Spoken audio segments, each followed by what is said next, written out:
प्रश्न 3. खालील बिंदू एकरेषीय आहेत की नाही ते ठरवा. तर आपल्याला ए बी सी 3 बिंदू दिले आहे, त्याचे निर्देशक दिलेले आहे आणि हे बिंदू एकरेषीय आहेत की नाही ते आपल्याला सांगायचं आहे. तर त्याच्यासाठी आपल्याला काय करावं लागेल? रेषा ए बीचा चढ काढावा लागेल, नंतर रेषा बी सीचा चढ काढावा लागेल आणि दोन्ही रेषांचा चढ जर समान असेल तर त्या रेषा कशा होईल? समांतर होतील आणि समांतर रेषेंचा बी हा सामायिक बिंदू जर झाला तर त्या एकरेषीय रेषा होतील. तर सगळ्यात पहिले आपल्याला काढावं लागेल रेषा ए बीचा चढ, आणि चढ काढण्याचं सूत्र काय आहे? y2 minus y1 भागिला x2 minus x1. आता ए बी रेषेचा चढ काढायचा आहे, तर एच्या निर्देशकाला आपण x1 y1 म्हणू आणि बीच्या याला निर्देशकाला x2 y2 म्हणू. आता या किमती इथे आपल्याला ठेवावं लागेल. तर y2 मायनस y1 म्हणजे y2 किती आहे? 1 मायनस y1 किती आहे? -1. मायनसची संख्या कंसात लिहावं लागेल भागिला x2 आहे 0 मायनस x1 आहे -1. मग याला जर आपण सोडवलं तर मायनस मायनस प्लस 1 प्लस 1 किती होऊन जाईल? 2 भागिला मायनस मायनस प्लस 1, 0 प्लस 1 1. त्याच्यानंतर आता आपल्याला काढावं लागेल रेषा बी सीचा चढ.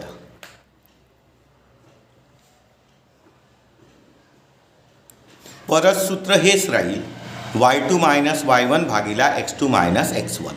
पण बी सीचा चढ काढायचा आहे तर बी पॉईंटला आपण च्या निर्देशकांना x1 y1 म्हणून घेऊ आणि सीचे निर्देशक घेऊन घेऊ x2 y2. मग आता रेषा बी सीचा चढ याचं सूत्र काय आहे? y2 minus y1 भागिला x2 minus x1. तर y2 किती आहे?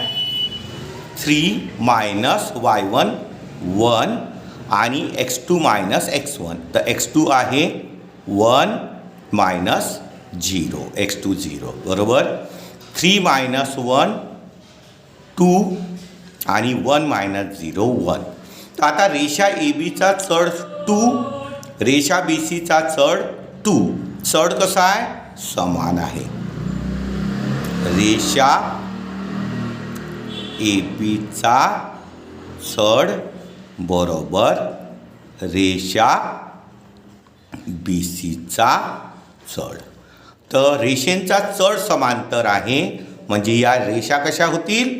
समांतर. म्हणजे रेषा ए बी समांतर रेषा बी सी. आणि या दोन रेषांचा बी हा काय आहे? सामायिक बिंदू. बिंदू बी हा रेषांचा सामायिक बिंदू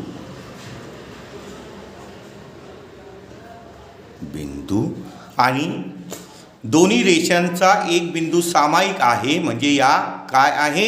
एका रेषेत आहे म्हणजे एकरेषीय आहे. म्हणजे बिंदू ए बी सी हे एकरेषीय बिंदू, म्हणून ए बी सी हे एकरेषीय बिंदू आहे. प्रश्न 2. बिंदू डी ई एफ दिलेले आहे, त्या बिंदूचे निर्देशक दिलेले आहे आणि हे बिंदू एकरेषीय आहे की नाही हे आपल्याला सांगायचं आहे. तर त्याच्यासाठी आपल्याला काय करावं लागेल? रेषा डी ईचा चढ काढावा लागेल, रेषा ई एफचा चढ काढावा लागेल. दोघांचा पण चढ जर समान झाला तर या दोन्ही रेषा डी ई आणि ई एफ कशा होईल? समांतर होईल. आणि समांतर रेषेवर ई हा काय आहे? सामायिक बिंदू आहे. त्याच्यामुळे डी ई एफ हे बिंदू कसे होतील? कोलिनियर. तर पहिले आपल्याला काय करावं लागेल? रेषा DEचा चढ काढावा लागेल. रेषा DEचा चढ. आणि चढ काढण्याचं सूत्र काय आहे? y2 minus y1 भागिला x2 minus x1. x2 minus x1.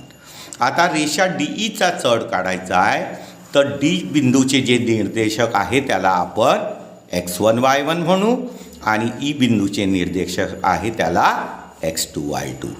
आणि आता सूत्रामध्ये किमती ठेवून घेऊ. y2 मायनस y1, तर y2 किती आहे? 0 मायनस y1. y1 आहे -3 म्हणजे ब्रॅकेटमध्ये लिहावं लागेल. भागिला x2 मायनस x1, तर x2 आहे 1 मायनस x1 आहे -2. मग याला सोडवलं तर काय होईल?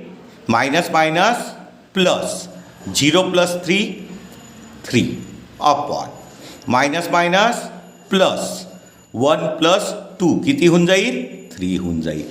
आणि 3 कॅन्सल झालं तर याचा आन्सर येऊन जाईल 1. म्हणजे रेषा DEचा चढ 1. त्याच्यानंतर रेषा EFचा चढ काढावा लागेल. EFचा चढ सूत्र हेच राहील y2 minus y1 upon x2 minus x1. तर आता रेषा EFचा चढ काढायचा. EF, तर ईचे निर्देशक आहे याला आपण x1 y1 म्हणू आणि Fचे निर्देशक आहे त्याला x2 y2 म्हणू. मग रेषा EFचा चढ काय होईल? y2 मायनस y1, तर y2 किती आहे? 1 minus y1 0 upon x2 minus x1, x2 किती आहे? 2 मायनस x1 1. तर 1 मायनस 0 म्हणजे 1, 2 मायनस 1 म्हणजे 1, तर 1 अपॉन 1 म्हणजे 1. आता रेषा DEचा चढ 1, रेषा EFचा चढ 1. आता दोघांचा पण चढ कसा आहे? समान आहे. म्हणजे रेषा DEचा चढ बरोबर रेषा EFचा चढ. दोन्ही रेषांचा चढ समान आहे म्हणून या रेषा होतील समांतर. म्हणून रेषा DE समांतर रेषा EF. आणि या दोन रेषा समांतर आहे आणि रेषेचा E हा सामायिक बिंदू आहे. E हा रेषांचा सामायिक बिंदू. आणि या समांतर रेषेचा E हा सामायिक बिंदू असल्यामुळे या दोन्ही रेषा कशा राहील? एकाच रेषेत राहील. म्हणून DEF हे एकरेषीय बिंदू. म्हणून DEF हे एकरेषीय बिंदू आहे.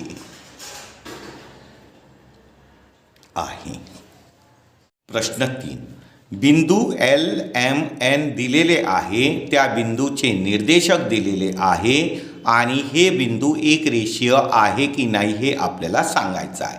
त्याच्यासाठी आपल्याला काय करावं लागेल? रेषा LMचा चढ काढावा लागेल, रेषा MNचा चढ काढावा लागेल आणि जर दोन्ही रेषांचा चढ समान झाला तर त्या रेषा समांतर होईल आणि समांतर रेषेचा M हा सामायिक बिंदू असल्यामुळे हे बिंदू जे आहे LMN एकरेषीय होतील. तर आपल्याला पहिले काय करावं लागेल? रेषा LMचा चढ, रेषा LMचा चढ. तर चढ रेषेच्या चढाचं सूत्र काय आहे? y2 minus y1 भागिला x2 minus x1. आता बघा LM रेषेचा चढ काढायचा आहे, तर L जो बिंदू आहे त्याचे निर्देशक होईल x1 y1 आणि M बिंदूचे निर्देशक x2 y2. आता या किमती सूत्रामध्ये ठेवावं लागेल. तर रेषा LMचा चढ बरोबर y2 मायनस y1. y2 किती आहे? 3 मायनस y1 किती आहे 5 अपॉन x2 मायनस x1 तर x2 आहे 3 मायनस x1 आहे 2. आता 3 आणि 5ची जी वजाबाकी आहे तर काय होईल 3 मायनस 5 म्हणजे 5 मायनस 3 किती होईल 2 होईल आणि वजाबाकीला नेहमी मोठ्या संख्येचं चिन्ह असते म्हणजे -2 आणि 3 मायनस 2 किती होऊन जाईल 1 होऊन जाईल. त्याच्यानंतर आपल्याला काढावं लागेल रेषा MNचा चढ. रेषा MNचा चढ याचं पण सूत्र हेच होईल y2 minus y1 upon x2 minus x1. तर आता MNचा चढ काढायचा आहे तर m बिंदूच्या निर्देशकाला आपण x1 y1 म्हणू आणि n बिंदूचे जे निर्देशक आहे त्याला x2 y2 म्हणू. ठीक आहे. तर रेषा MNचा चढ बरोबर y2 मायनस y1 तर y2 किती आहे 1 मायनस y1 किती आहे 3 अपॉन x2 मायनस x1 तर x2 किती आहे 5 मायनस x1 आहे 3. तर 1 आणि 3चं वजाबाकी म्हणजे सबस्ट्रॅक्शन वजाबाकीला मोठ्या संख्येचं चिन्ह किती येईल -2 आणि इथे 5 मायनस 3 म्हणजे किती होऊन जाईल 2 होऊन जाईल आणि 2 कॅन्सल झाले तर याचा आन्सर येईल -1. आता बघा रेषा LMचा चढ -2 आहे रेषा MNचा चढ -1 आहे. रेषेचा चढ समान नाही आहे म्हणजे या रेषा समांतर नाही आहे म्हणजे LMN हे बिंदू एक रेषीय होणार नाही म्हणजे रेषा LMचा चढ नॉट इक्वल टू रेषा MNचा चढ समान नसल्यामुळे रेषा LM व रेषा MN समांतर नाही म्हणून LMN हे बिंदू एकरेषीय